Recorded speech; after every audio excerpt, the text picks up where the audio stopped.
তোমার আসলে মন খারাপ হয়েছে।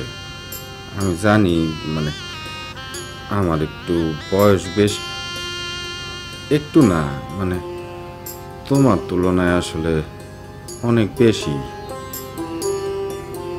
আমারও আসলে বিয়ে করার ইচ্ছা ছিল না, কিন্তু একলা একলা তো আর ভাল লাগে না।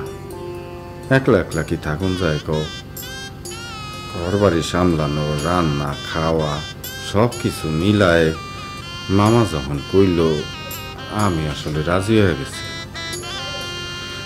বউ, তোমার শৈলে না, তোমার মাথায় আর দিয়ে আমি কইতাছি, আমার সাধ্য মতো তোমারে আমি সুখে রাখুন। বিশ্বাস করো, মানে আমি কিন্তু মানুষটা এত খারাপ না। আর দুইজনে মিলে সংসারের কাম করলে কষ্ট তেমন একটা হইব বলে মনে কই যাইতেছ। তুমি যায় না, তুমি বসো। এই কয়দিন তোমার কোনো কাম করুন লাগবে না, সব কাম আমিই করুন, আমি সংসার সামলানো। তুমি বৈশা বৈশা খাও, কোনো সমস্যা নেই। তবু বউ, মন খারাপ করো না। তুমি বসো, আমি একটু ভাতটা বসে আসি। হ্যাঁ,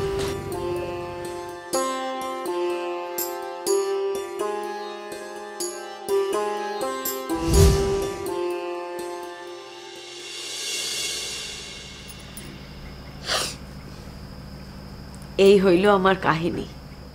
তুই চইলা যাইতি? কার কাছে যামু, কই যামু কইতে পারোস? কিন্তু একবার মরতে চাইছিলাম, কিন্তু পারি নাই। কেন জানোস? কেন?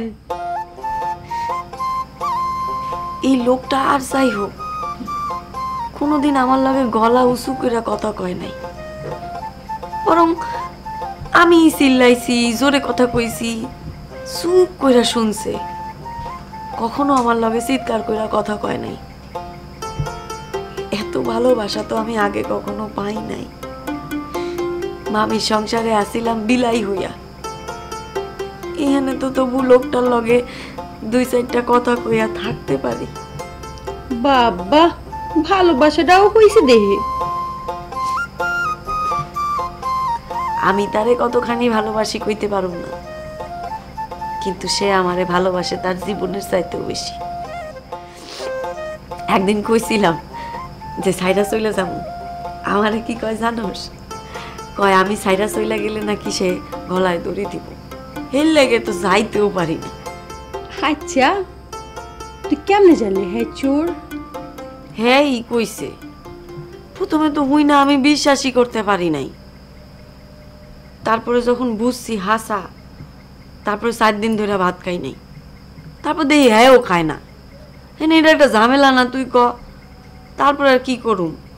এখন বুঝাইতেছি চুরি ছাড়নের লাইগা, আর তো কিছু করার নাই। শোন, একটা কাম কর, তোর এই আনন্দের খবরটা হ্যারে ক। এত বড় খুশি সংবাদ পাইলে আমার মনে হয় সে চুরি ছাইরা দিব। আমি জানি হ্যাঁ শুনলে খুব খুশি হইব, অনেক খুশি হইব, কিন্তু চুরি ছাড়বো না। এই না নাকি তার বংশীয় কাম। এখন কে কারে বুঝাইব ক? বুঝছি, তারে এইভাবে বুঝান যাইব না।